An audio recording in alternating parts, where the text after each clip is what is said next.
तो पिछली वाली वीडियो के अंदर हमने देखा कि स्टारस्क्रीम कैसे बहुत ही ब्रूटली और बेरहमी से डेवी का जान ले लेता है। एंड आज की इस वीडियो में हम लोग कवर करेंगे ट्रांसफॉर्मर स्काईबाउंड पार्ट 2। एंड हाँ, अगर तुमने पिछली वाली वीडियो को नहीं देखा है तो डिस्क्रिप्शन बॉक्स में तुम्हें लिंक जरूर से मिल जाएगा, तो एक बार जरूर से चेकआउट कर लेना। अब कहानी में आगे। तो दिन का वक्त है, धूप निकल चुका है और हम देखते हैं ऑप्टिमस प्राइम को कैजुअली वॉक करते हुए। अब अर्थ की खूबसूरती में ये बंदा बिल्कुल खो चुका है। Like genuinely he just standing there going wow this planet is so amazing. और भाई गलत भी नहीं कह रहा है, अर्थ सच में बहुत ही ज्यादा ब्यूटीफुल है। ट्रीज, वाइल्ड लाइफ, स्काई और काम साइलेंस। लेकिन ये साइलेंस ज्यादा देर तक नहीं चलती, तभी एकदम से थड एक लाउड सी पंच टाइप साउंड आती है। एंड जब हम नीचे देखते हैं तो ब्रो ऑप्टिमस प्राइम एक डियर को अपने पैरों से कुचल चुका है। एंड ये कोई बिल्कुल भी फनी मोमेंट नहीं था। ऑप्टिमस प्राइम लेजिटली अपसेट दिखा रहा है एंड उसके फेस पर एक पेन दिखता है, क्योंकि ये बंदा ऑप्टिमस प्राइम है। बंदा इमोशनल है, थॉटफुल है और ऐसा नहीं कि वो स्टॉर्म करके आगे बढ़ जाए। उसके फेस पर हम लोग गिल्ट देख सकते हैं। एंड वहीं पे स्पाइक आ जाता है और बोलता है ब्रो चिल, मैंने सब कुछ देखा, एक जस्ट एक्सीडेंट था।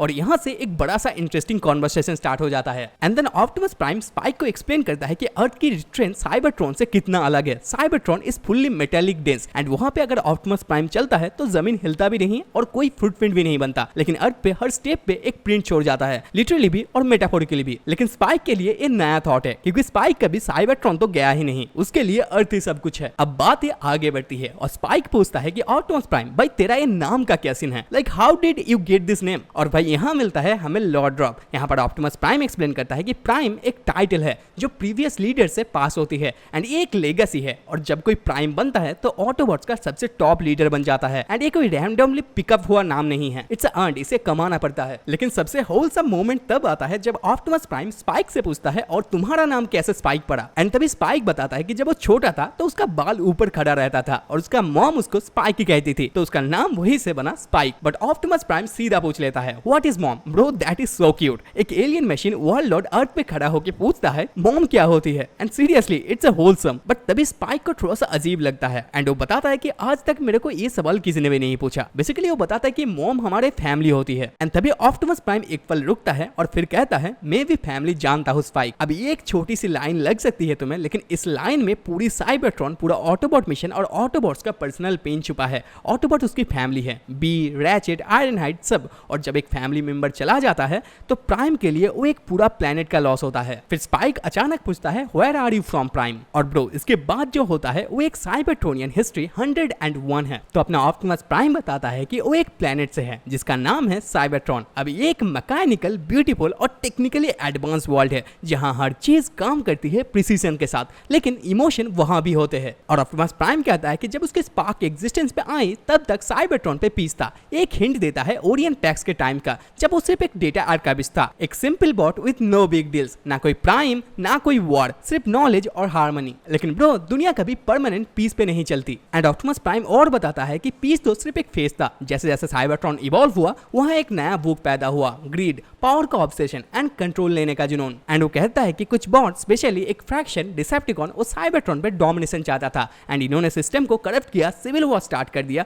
और ब्रदर्स को ही एनिमी बना दिया। एंड ऑप्टिमस प्राइम बोलता है कि शायद एक ग्रीड शुरू से ही था, लेकिन मैंने मना किया था, मैंने विश्वास किया था कि साइबरट्रोनियंस बेटर है। लेकिन स्पाइक कहता है कि वो रेड एंड ग्रे वाला क्या वो भी डिसेप्टिकॉन है। और तब होता है वो नाम ड्रॉप, और नाम जिससे पूरा फ्रेंचाइज ही चलता है, मेगाट्रॉन। एंड ऑप्टिमस प्राइम कहता है हाँ वो भी उनमें से एक है, और सिर्फ एक नहीं, उनमें से सबसे डेंजरस। और नेक्स्ट पैनल में हम देखते हैं एक शैडो, एक monster figure glowing red optic के साथ Megatron. No dialogue, no action, सिर्फ प्रिसीजन। ऐसा लगता है कि मेगाट्रॉन बस एक स्टेप दूर है, ready to bring war again. And Optimus Prime फिर एक्सप्लेन करता है कि कैसे वॉर ने साइबरट्रॉन को कोलैप्स के एज पे डाल दिया एंड ऑटोबॉट्स गिरते गए एंड हर विक्ट्री के बाद और सैक्रिफाइस देनी पड़ती थी। और तब हुआ प्लान एक्सोडियस। ऑटोबॉट्स ने बनाया द आर्क। उन्होंने डिसाइड किया कि let's leave Cybertron and find a way to regroup, और एक दिन अपने प्लेनेट को वापस लाएंगे। एकदम क्लासिक ट्रांसफॉर्मर ओरिजिन स्टोरी जैसा, लेकिन इस बार विजुअल और स्टोरी टेलिंग काफी हटके है। लेकिन ब्रो डिसेप्टिकॉन ने भी यही सोचा था एंड उन्होंने भी आर्क का रास्ता ट्रैक किया और स्पेस में ही अटैक कर दिया। और ये अटैक कोई छोटी मोटी अटैक नहीं थी।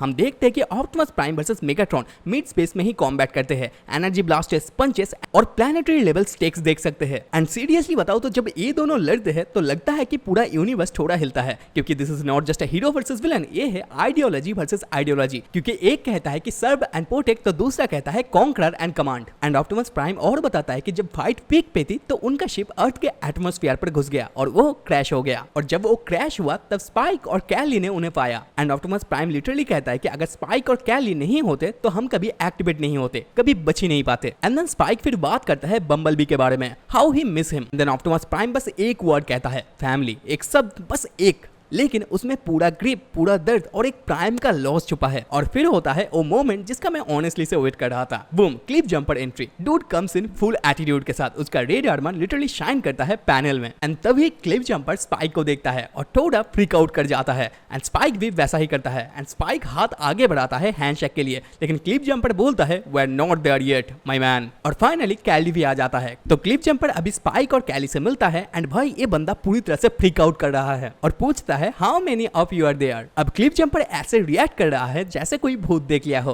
बट सच बोलूं तो उसका रिएक्शन भी जस्टिफाइड है। इमेजिन करो तुम स्पेस से दूसरे कोने से आए हो एंड एक प्लेनेट पे हो जहां अचानक कुछ छोटी फ्लैशी लाइफ फॉर्म तुमसे दोस्ती करने आ जाते हैं। ऑब्वियसली भाई बंदा को शॉक तो लगेगा ही। और उसी मोमेंट पे कैली जो कि स्पाइक की गर्लफ्रेंड है, एक छोटा सा रॉक उठा के सीधा क्लिफ जंपर पे फेंक देती है एंड कैली को थोड़ा सा गुस्सा आ जाता है एंड वो बताता है कि तू भी तो क्रेजी लग रहा है। मतलब कैली भी लाइक तू हमें अजीब कह रहा है तो खुद को देख, तू इतना बड़ा मेटल रोबोट है और हमें अजीब बता रहा है, तू तो खुद ही अजीब है। एंड ये बात सुनते ही क्लिफ जंपर कैली और स्पाइकी से हैंडशेक कर लेता है